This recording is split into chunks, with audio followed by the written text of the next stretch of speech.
On our episode today, I have Samantha Gagliardi, the Senior Customer Experience Manager at Rhoback. I'm so excited to have her. I'm a huge fan of the brands, and I'm so excited for what you do. So let's jump into things. I'm so excited. Thank you.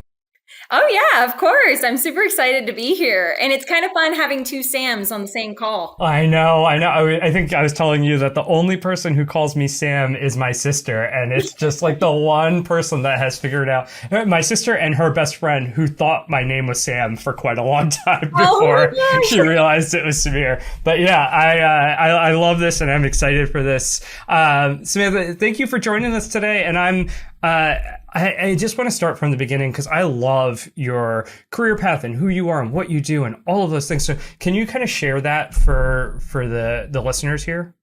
Yeah, totally. I kind of have a crazy career path for sure. Unusual story. I did not start in this industry. I actually used to sing for a living. And so I've been on cruise ships. I've lived all over. I was living in China when COVID started. That's like my favorite story to tell people, right?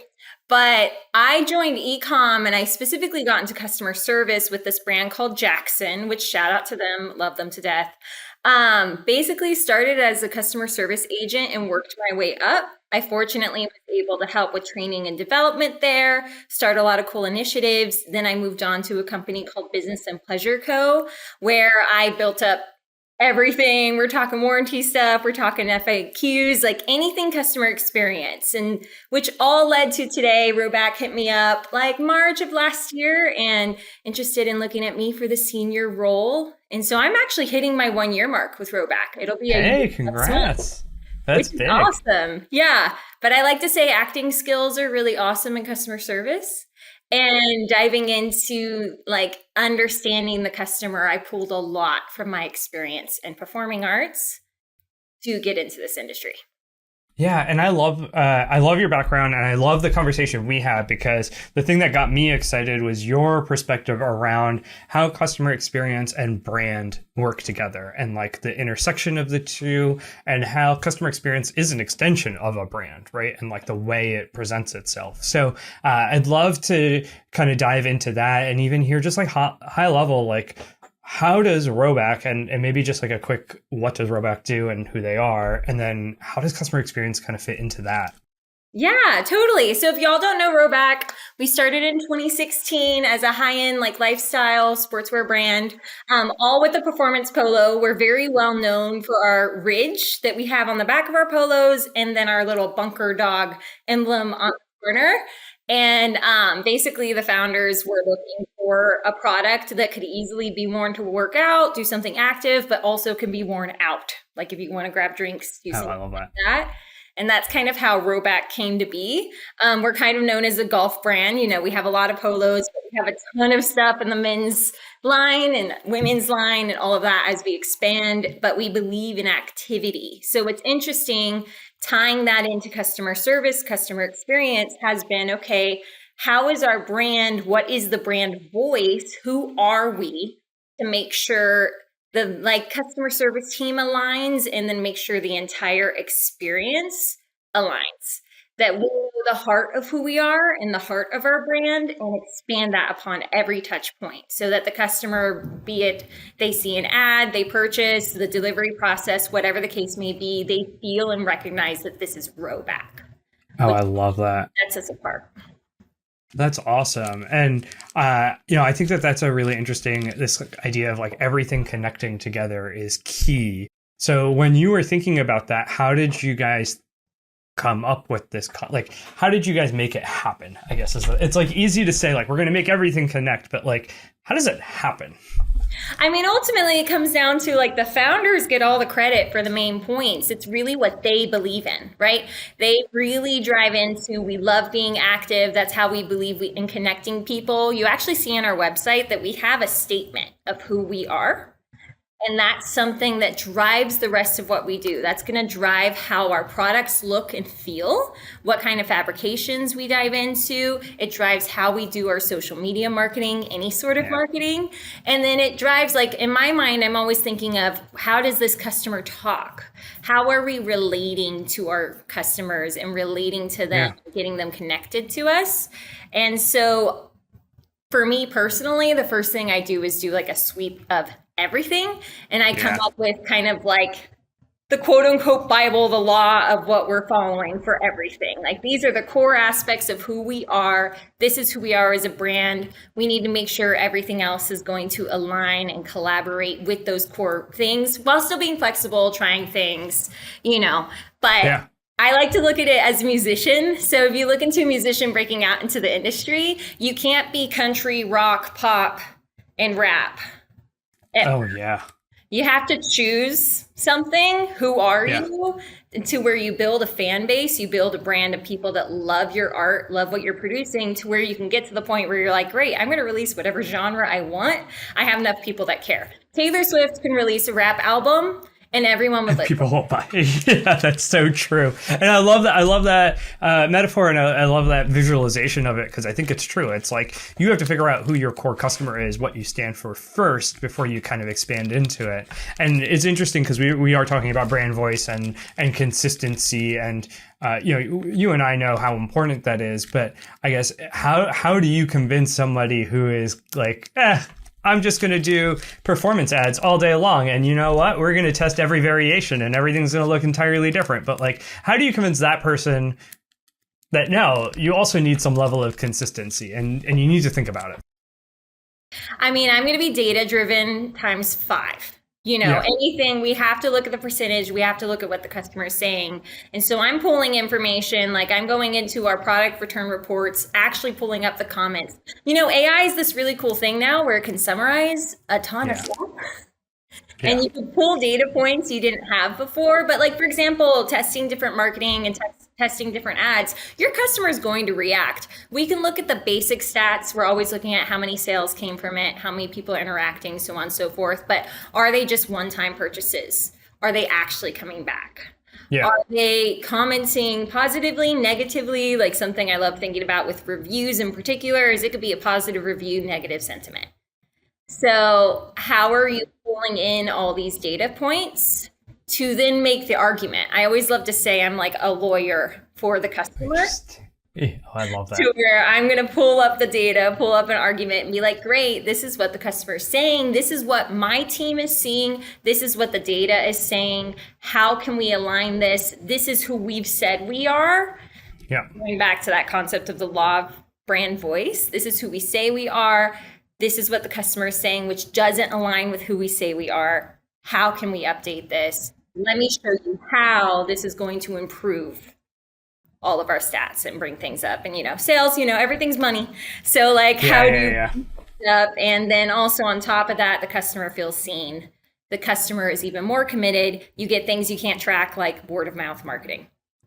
That's really fascinating. I love this idea of like looking at your reviews to make sure, because we look at reviews and it's like, okay, well, what's our competitive differentiation? Is our ops good? But using your reviews to track against your brand voice, and are you going in the direction that you committed yourself to, is a really great feedback loop. That's really interesting. We do a lot of brand health tracking for some of our clients. And so we'll ask like statements around like, we want great performing products or a brand that we trust, et cetera, et cetera. And, it never dawned on me to then use reviews as like a secondary element of that as well, and kind of align it with that. That's a great idea. And I hope somebody kind of takes that away and actually implements it. We're talking about feedback, and reviews are a great way to get feedback. What other tools or what other ways are you kind of looking at to just really understand, is your brand voice even resonating? Is that the right brand voice, right? Like what? And we play the game of who are you not for more often than who are you for, and that helps define your brand voice. But what happens when that's wrong, or you're just like not even sure if it's the right one? Yeah. I mean, what's crazy is like usually when the customer is happy, they'll speak to you less. You're going to get less information. If they feel like they align with your brand, they're not going to have to tell you all about it. They're going to be the people who come back silently. They do their thing. They tell their friends and family about it, but they're not actually going to talk to the company. So how can you use the negative sentiment to understand, like you have such a smaller pool of people to choose from to get that from. Now, we're not doing this, but something I think is amazing is diving into NPS, diving into surveys, like diving into customer panels, taking those people that are consistent and being like, great, you want to join a panel for the next year? We're going to ask you all these random questions. Right. Almost like a customer advisory board, right? Like, Exactly. we're thinking about this new product. What do you think? Or like, here's where we're trying to go. Yeah. I mean, I think that that is so valuable. It's so funny because it's like, it boils down to talk to your customer, talk to your prospects, like, just like, don't be afraid of them. And I think so many e-com and D2C businesses where you've kind of started behind a computer in, you know, in an office, you don't have to go door to door. You don't have to go to store. The customer is not a real person in front of you. It's a ping on your app to let you know that there's a Shopify sale. You kind of lose that element of, I understand my customer, I understand my audience. I can talk to John and he buys our stuff all the time and I know exactly what his like persona is in my head. I almost would challenge people to say, think about a real customer and visualize them in your head. And if you can do that, great. But I would imagine that a lot of people can't. Well, and that's the thing too. Like the main goal is how can you bring the in-store experience online? That's a big challenge that so many people are going through, especially in the clothing industry. Like, you know, especially I'm even thinking about the other day, I needed to try to buy a dress for a wedding. And I'm like, I'm so overwhelmed with the amount of choices for dresses. I really want someone that I can just chat with about it, jump into it. So I just default to the brands I know the best. And I hope one of them has a dress that I like.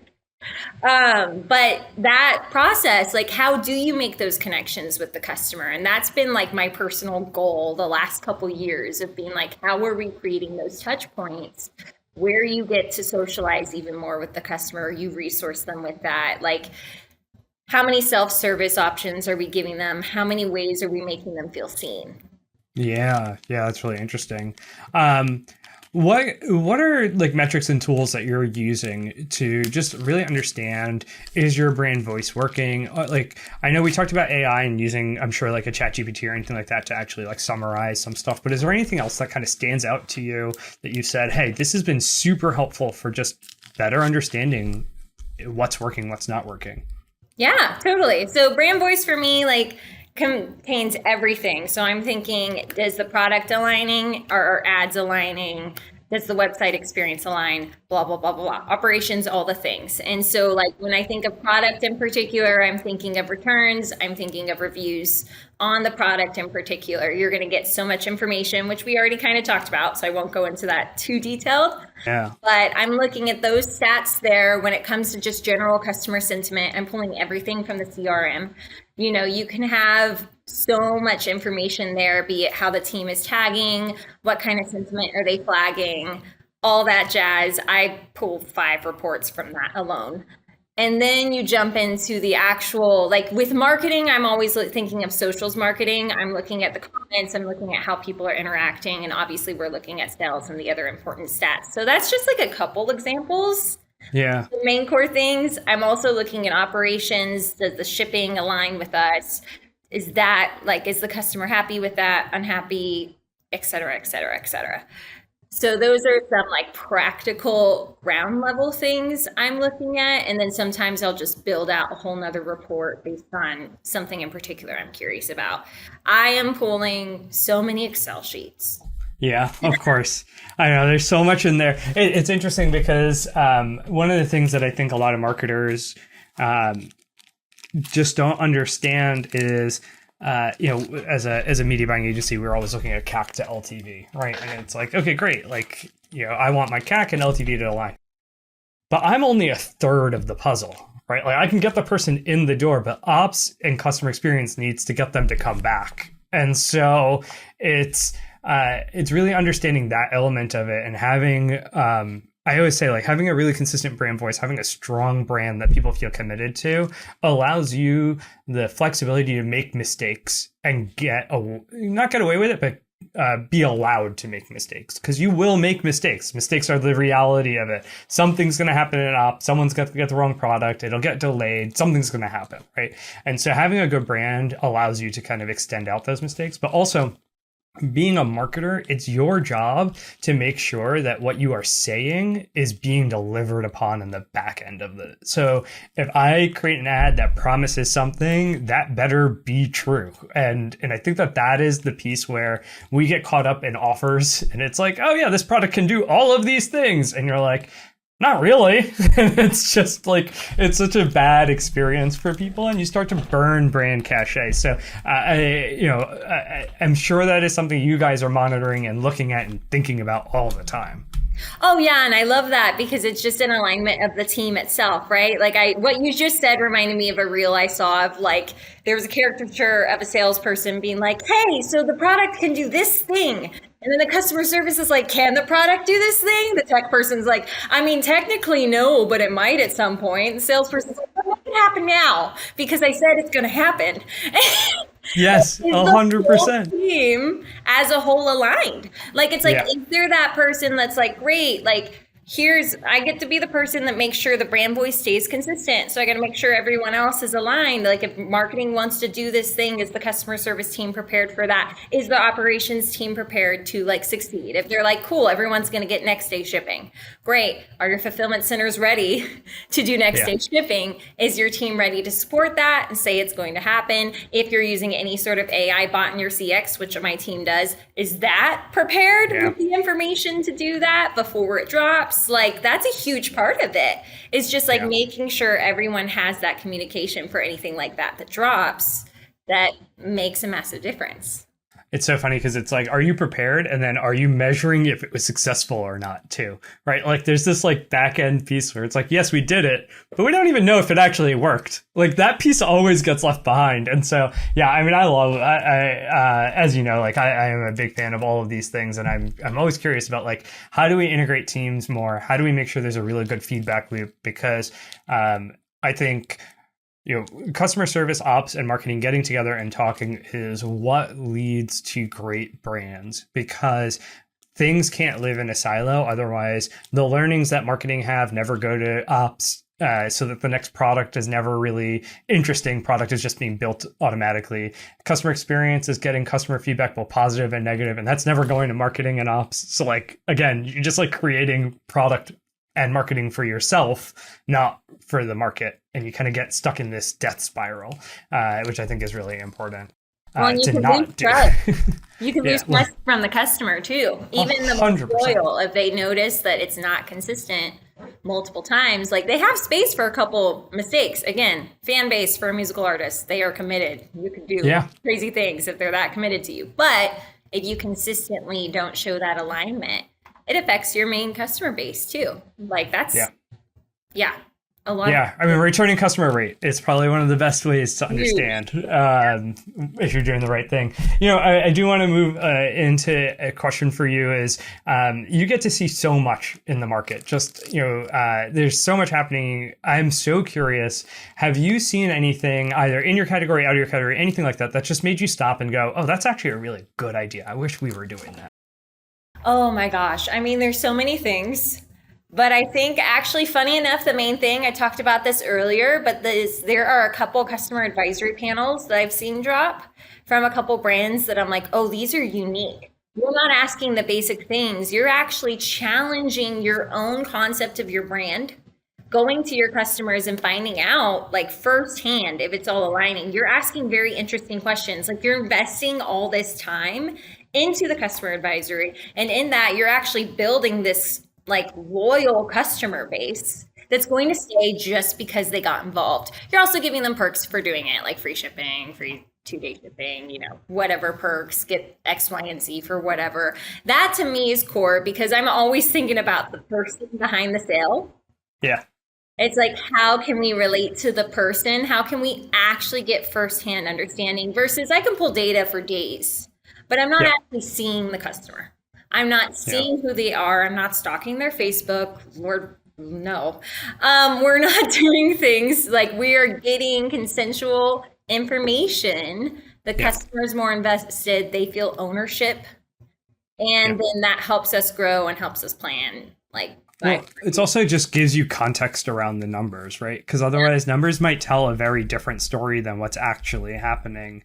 Sometimes we'll see, clients, their sales drop for 3 or 4 days, and we're like, oh, well, what happened? And unless we talk to a customer, we don't really understand, like, oh, this button stopped working, and that's why, like, it was really hard to find this, or actually your competitor was on sale, and all of these things are like happening all at once. So, yeah, you can dig, and you can, ultimately we probably would have figured it out at some point, but like, there's a shortcut, and the shortcut is getting context from your customers. So there's a piece of that. So, yeah, I mean, I think that's really interesting, and from an outside standpoint, but I would love also, my last question for you is, what are you guys experimenting with right now that you're really excited about? I know you want to do customer advisory panels, and I think that they're really smart. We used to do them at American Express when I was there, and the amount of information and just like the feedback you get is unreal, and just the openness and excitement that it brings. So highly recommend that for anyone that is thinking about it. But